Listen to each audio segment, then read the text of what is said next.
Water. It's life's most basic need. But there's a water crisis in our world right now. Seriously, a crisis. Nearly 1 billion people live without clean drinking water. It's happening all over the world, especially in developing areas of sub-Saharan Africa, Southeast Asia, and Latin America. It's a water crisis because it starts with water. But water affects everything. Education, health, poverty, and especially women and children. Let's look at a family caught in the water crisis. It's likely they live on less than $1 a day. When they're thirsty, they can't just turn on the faucet for a nice cold glass of water. They don't have a faucet. Instead, the women and children go off to collect water. Many walk up to 3 hours a day to the nearest swamp, pond, or river to gather water that's been sitting out in the open, exposed to all kinds of germs. Time spent gathering water is time they can't spend learning to read, write, earn an income, or take care of their family. Some women in sub-Saharan Africa spend more time collecting water than any other activity they do in the day. And the walk isn't just hard, it's dangerous. The women are alone and burdened with 40 pounds of water. Many get hurt. Sometimes they're even attacked. When they make it home, the little water they've collected isn't clean. Some families know their water is contaminated with germs that cause diarrhea, dehydration, even death. But what choice do they have? Kids, especially babies, are affected most by these germs. About every 19 seconds, a mother loses one of her children to a water-related illness. And each day, almost 1 billion people are living this way. Until they get a little help. The water crisis is solvable. There are solutions. Some are brand new and innovative, like water filtration systems. Some are age-old, like drilled or hand-dug wells. These solutions bring clean water much closer to the people who need it. A safe water project near a village restores hours each day to a person's life. This time, it's opportunity. It's freedom to go to school and get an education, to work or start a business, to raise a family. Africa alone could save 40 billion hours each year. That's the entire annual workforce of France. Clean water means less disease. That's less money spent on medicine, which means more money for books and school uniforms. And if the water project is built near a school, it can increase attendance, especially among young girls. The water crisis is vast, but we can solve it. Just $20 can provide one person with access to a clean water project in their village. And this will mean more than clean water.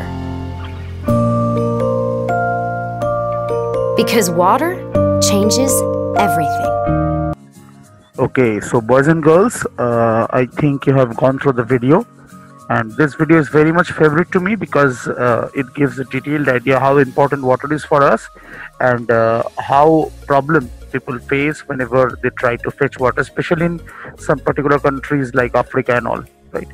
Now, in our country also in Chennai, you might be knowing that in the summer we face from water problems. So in our area we have River Ganga, which is we considered her to be our mother, so our mother protects us, right? Just like environment. But the thing is, water crisis is a very serious crisis right now, and in years it becomes drought, and there are huge problems of water crisis. Now, you people might be thinking that why this lecture started with this beautiful video. So as you know that whenever we are saying about water, then definitely our topic is also water, right? This is lecture number 25 of the course chemistry. And the course code for this particular subject is CH101 for the odd semester and CH201 for the even semester, right? And this is G Chakraborty, as you already know, from the Department of Chemistry. and let us have this lecture details. Now, this is lecture number 25. That means we have already come across 24 lectures. So we need to recapitulate a little bit that what we people have learned in chemistry so far. Now, we have already completed 3 modules, and this is the start of the 4th module, as you already know. And these 3 modules are none other than important parts of chemistry, that is inorganic chemistry, organic chemistry, and physical chemistry. Okay, so it started with inorganic chemistry, where we have seen that the first 4 lectures were of atomic structure, and the second 4 lectures, that is lecture number 5 to 8, were of periodic properties. Right now, in the atomic structure module, we people have seen what are the details of atomic structure, how it actually operates, what different models are there which explains the stability of atoms and all, right, that we people have seen in the atomic structure. And in the periodic table, we have seen the details of periodic table, how the periodic table was formed, how the elements were discovered, right, and how they were arranged in order of periods and groups and all, right, different discoveries. Also, in that particular lecture, we have seen that how the elements have been arranged and what periodicity in properties they show, right. By that I mean to say atomic radius, ionization enthalpy, electronegativity, and so on. Okay, so these were the first 8 lectures which were contained in the module 1, that is inorganic chemistry. Okay, now that was followed by module 2, physical chemistry.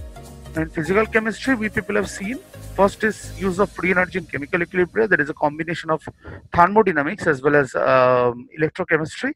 And in that particular thing, we have seen the details of thermodynamics and electrochemistry. I'm not discussing right now. After that, we have seen the 2 lectures for real gases. Okay, now these real gases are nothing but the gases that we have that around us in our daily life. And what are ideal gases? Why real gases are existing? Why there is a very less chance of existence of ideal gases? And what type of moderations were required in the ideal gas equation PV equals to nRT that we people have seen. Okay, ideal gas equation was overruled by van der Waals gas equation of real gas, which is P plus N square by V square, V minus NB is equal to nRT, right. This we people have seen, and its applications like Boyle's temperature, critical volume, critical pressure, this also we people have seen, right. This were the prerequisites, okay, about physical and inorganic. Now this was followed by organic chemistry that people that you people actually fear, right. But I guess we have done 8 lectures of organic, and I think your fear is now gone. If your fear is left, to contact me personally, then we will discuss it out, and your fear will definitely be gone, because see, I'm that doctor which will definitely cure your disease of organic chemistry, right. Okay, so in organic chemistry, we have seen 2 chapters and 8 lectures. In the first chapter was stereochemistry. In that particular chapter, we have seen what is isomerism, how the isomers vary, and how we can define the 3D orientation of molecules and so on, right. And this was followed by the organic reactions, the main part of organic chemistry, where we have again come across 4 lectures which consist of the stability of atoms through the electronic effects, this inductive effect, resonance effects and all, right, hyperconjugation, electromagnetic effect also. And after that, we people moved into the reactions, that is substitution, elimination, addition, oxidation, as well as reduction reactions. Okay, now this is our past. Why past? Because we have completed it out. Now we are into the module which is called industrial chemistry, and in this particular industrial chemistry module, we people will see 4 different topics, right.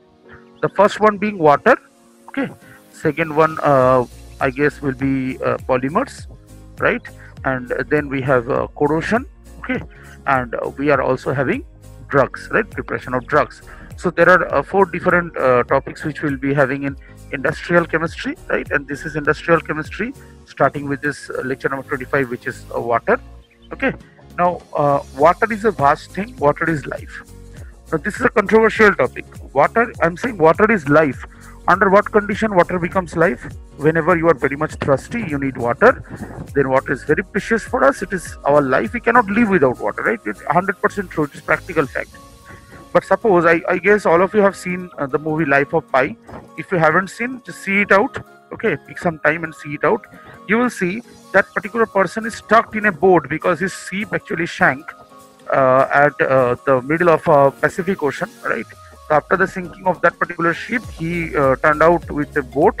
Okay, and he was having one animal with him on the boat, that is nothing but Sher Khan, the Royal Bengal tiger. Okay, now in the ocean, that person, the hero, who turned out to be Irfan Khan, right? That particular person was all alone in the boat for months, right? Plenty of water were around him, but at that time he doesn't consider water as life, rather he's considered water to be death, because that time water can take life. So water plays a vice versa role in our life. Actually, it can take life, it can give you life, depends on how you use it or how you explode it, right? So this is very important for us to know. This knowledge is very important for us, right?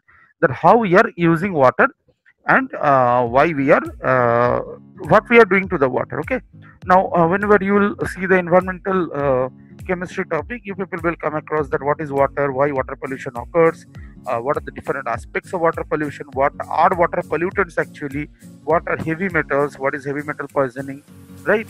And how water pollution can be controlled, how polluted water can be treated, what are the steps, multiple things we are having. Okay, but here in this particular industrial chemistry part, we are having only 2 lectures, right? In these 2 lectures, we will come across different things like properties of water or the quality of water.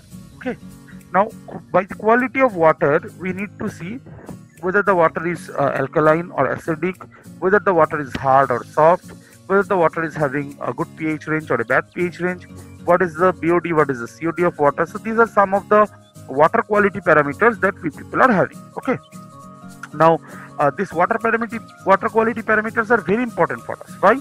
Because they actually will determine whether the water that we are having is fit for us or it is unfit for us.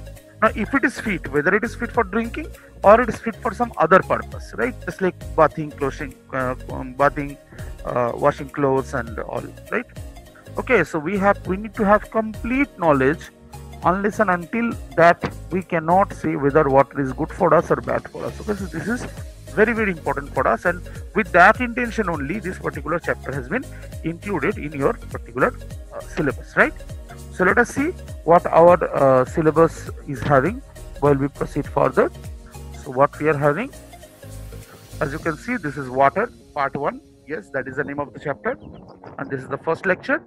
And what we are having here, see, basically in this particular lecture we are going to see about hardness of water. Okay, so what we will see in our lecture, we will see what is hard water, what is soft water first of all. After that we'll see why hardness is caused in water, what is the reason for hard water, right? And if water is soft, then what type of salts are present, if water is hard, then what type of salts are present. Okay, that we need to see. Now after that we will see if hard water is there, how it can be treated. Now question arises, why there is a need for treatment of hard water? Why there is a need for treatment of hard water? Yes, there is a big need for treatment of hard water because there are specific problems that is caused by hard water. Okay, for example, there is a big problem of precipitation whenever we use hard water. Actually, by that I mean to say, if you use hard water in boiler, what will happen? The hard water will form solid precipitates on the body of the boiler, which will decrease its efficiency, right? Also, if you wash our clothes with hard water, you know there is a problem of scum and all, right? Gummy mass. So this, you have studied these things, but let us recapitulate this thing in a good manner. Okay, also in this lecture we are going to see how hardness can be removed, right? How temporary hardness, what is the cause of temporary hardness and how it can be removed, what is the cause of permanent hardness, how it can be removed. Okay, an important thing is that here is a spelling mistake, it should be treatment, right? So temporary hardness and its treatment, permanent hardness and its treatment, right? So these are the things that we are going to see in our lecture, which is lecture number 25, water part 1, right? So let us go to the next slide. Now as you people can see, it's clearly written, the first topic is hard and soft water. Now what is hard water, what is soft water, we need to know. Okay, so gradually you will come to know. It may happen that you already know it, but still we will try to know. Okay, so rainwater is almost pure and it may contain some dissolved gases from the atmosphere, right? Why rainwater is pure? Because it is coming directly from the clouds, purest form. Okay, but what happens whenever it is coming from the clouds? It passes air, and in air different type of gases are present. Okay, so it passes those gases whenever it travels through the air, right? That's why it is written it may contain some dissolved gases from the atmosphere. Okay, now being a good solvent, When it flows on the surface of the earth, it dissolves many salts. Yes, water is the best solvent available. So whenever it is flowing the surface, what will happen? Different type of salts that are present on the earth's surface will get dissolved in this particular water. Okay. Now, presence of calcium and magnesium salts in the form of hydrogen carbonate, chlorides, and sulfates in water makes water hard. Now, if calcium and magnesium, hydrogen carbonates and chlorides and sulfates are present in water, then we will say the water is hard. Okay.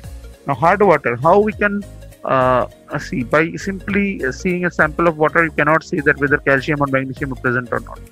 But we can predict whether the water is hard or not. How? See, hard water does not give lather with soap. So whenever you will take some soap and you will try to apply that particular soap with water, you will rub it out, no lather you will get, right? Then you will understand that the water is hard. Now, water free from soluble salts of calcium and magnesium is called soft water. It gives lather easily with soap.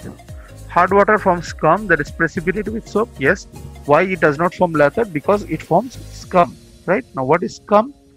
We need to see using a particular reaction. Now, basic constituent of soap is sodium stearate, that is C17H35 COONA, right? Sodium stearate is this particular thing. Reacts with hard water to precipitate calcium magnesium stearate. Now, this is the calcium magnesium stearate, as you people can see. This is the gummy mass which is precipitated and is called scum, right? It is therefore unsuitable for laundry. What is unsuitable? Hard water is unsuitable for laundry, and it is harmful for boilers as well, because the deposition of the salts in the form of scale, this reduces the efficiency of the boiler. The hardness of water is of two types, temporary and permanent. But before going into the details of hardness of water, we should see what are the effects of water, right? See, first of all, hard water cannot be used for washing purpose, so it is very much unsuitable for use in laundry, right? Now, why they are harmful for boilers? Because what will happen, they contain different type of salts. So whenever we will use that particular water into the boiler, then what will happen, a thick coating of the salts will be on the wall of the boiler, right? So this will result in a big problem. What type of problem will be there? The efficiency of boiler as well as the inner size of the boiler will be reduced, right? That's why we generally do not prefer the use of hard water inside a boiler. Okay, and this is the main cause, right? Now, as we see that water is of two types, hardness is of two types, temporary hardness and permanent hardness. We'll gradually go to this particular topic and we'll try to understand that what is temporary hardness, why it is caused, and how it can be treated, and what is permanent hardness, how it is caused, and how it can be treated. Okay, so let us go to the next page. Now, as you can see here, first we will see what is temporary hardness. Okay, so let us see. So temporary hardness is due to presence of magnesium and calcium hydrogen carbonate can be removed by, okay, what is when water will be said temporary hard? If the see, basically hardness means presence of calcium and magnesium, right? Now, calcium and magnesium are two metal ions and they cannot be present alone, because we know that ions cannot exist by together. Ions cannot exist by themselves. Okay, we know it very well from our previous knowledge of chemistry that an ion cannot exist independently. So if cation is there, there must be some anion nearby. Okay, this is a rule and we cannot violate it because it is a natural rule, it is a rule of nature. Okay, so ion cannot exist independently. Now we know that hardness, the word hardness basically comes for calcium and magnesium. So whenever hard waters are there, definitely we will imply that yes, it is due to the presence of calcium and magnesium. But how we are going to know whether this particular hardness is temporary hardness or this permanent hardness? How we'll come to know? It is quite simple. If hydrogen carbonates of calcium and magnesium are present, then it is temporary hardness. And if chloride, sulfate and carbonate, not hydrogen carbonate, chloride, sulfate and carbonates of calcium and magnesium are present in water, then it is called permanent hardness. Okay, So at this moment we are dealing with temporary hardness. So number one method, the first method of temporary hardness removal is boiling, right?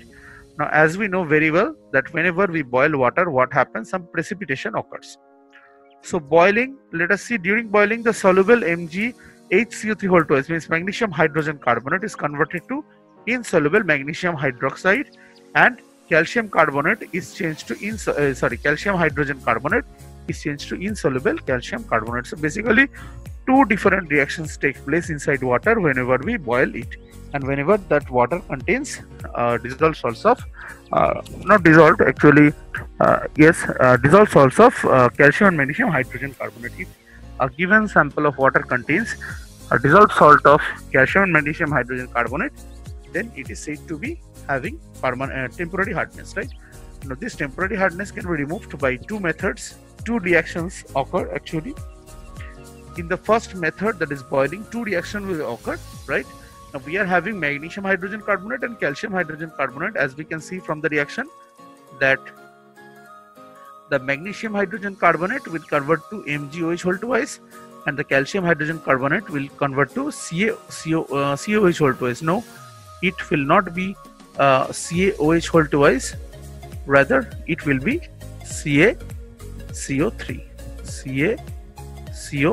Okay, the little mistake here. Let us write it in a good manner. CO,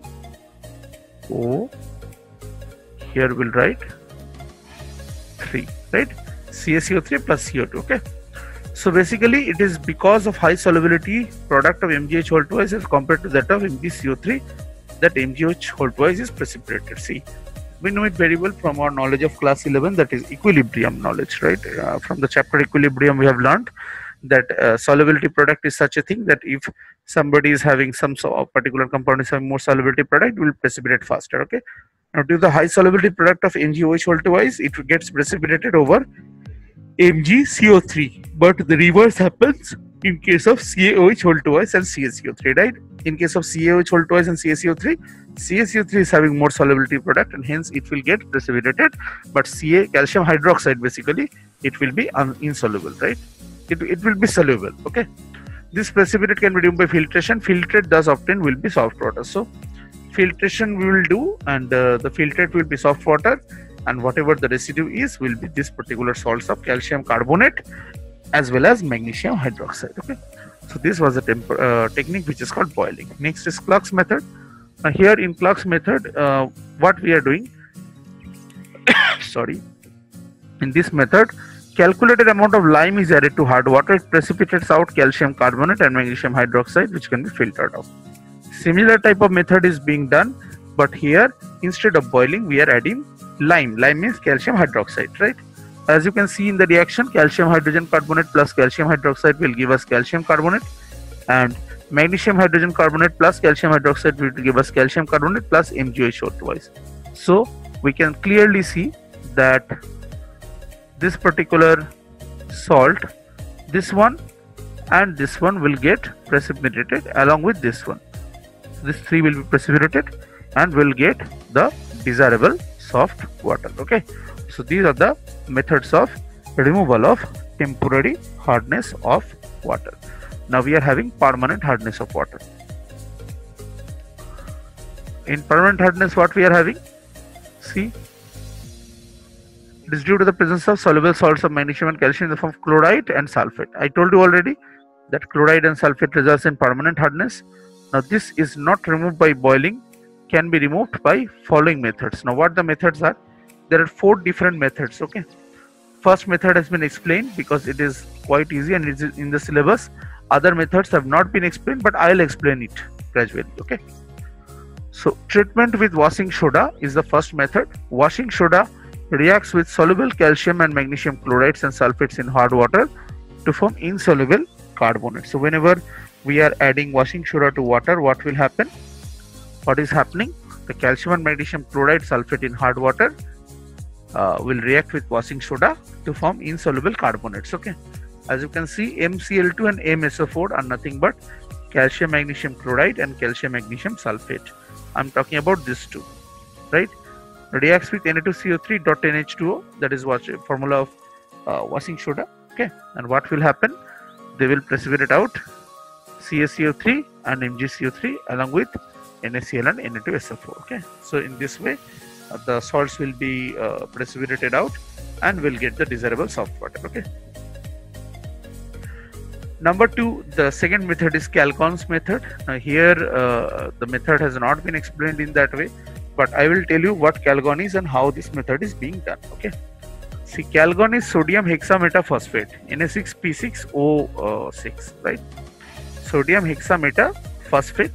Now this particular thing, if added to the hard water, what will happen? It forms complexes with calcium and magnesium. Now once it forms complexes with calcium and magnesium, they will be easily separated out using the complex, and we need to filter that particular liquid. So the complex will be just left behind as a residue, and the filtrate will be our desirable soft water. Okay, this is Calgon's method. Now in ion exchange method, what happens? Ion exchange method and synthetic resins method are more or less similar. Okay, what we are having inside these two methods, in ion exchange method we use an ion exchange column. It is basically column chromatography. We will use an ion exchange column, and we will use maybe a silica gel bed, right, inside that particular column, right? Now what we are going to do, we will add hard water from the top of the particular column. So what will happen? The hard water will be absorbed totally by the silica gel that is present inside the column. Okay. Now what happens? We will add Na plus or sodium chloride solution from the topmost part or from the upper part of this particular column, right? Now what will happen? Na plus will come up, and the pores that were previously bonded to calcium and magnesium, now they will be bonded to sodium because their bonding with sodium is better, right? So what will happen? They will make the calcium and magnesium leave that particular sample. If this calcium and magnesium is left, then what will happen? Our hardness is removed. Okay, so this is the ion exchange method. A synthetic resins method is almost similar to that of ionic exchange method. Here the bed that is used is made up of synthetic resins. Okay, so that is what we people are having towards this particular topic, which are called the removal of permanent hardness of water, right? We have seen how this lecture had gone, and how the water becomes hard. Okay, what is the reason of this hardness of water, and how this hardness can be removed. Now hardness can be of two types, as people have already seen, and these two types are nothing but temporary and permanent hardness. Now what are the ions that are responsible for temporary hardness, and what are the ions that are responsible for permanent hardness, that we people have seen in this lecture, right? So let us wait for the next lecture to come. Till then, just save water, make it fit for drinking, and work in such a way that it becomes available for the future generation to use that. Okay, so with this note, let us complete today's lecture and let us wait for the next lecture. Thank you.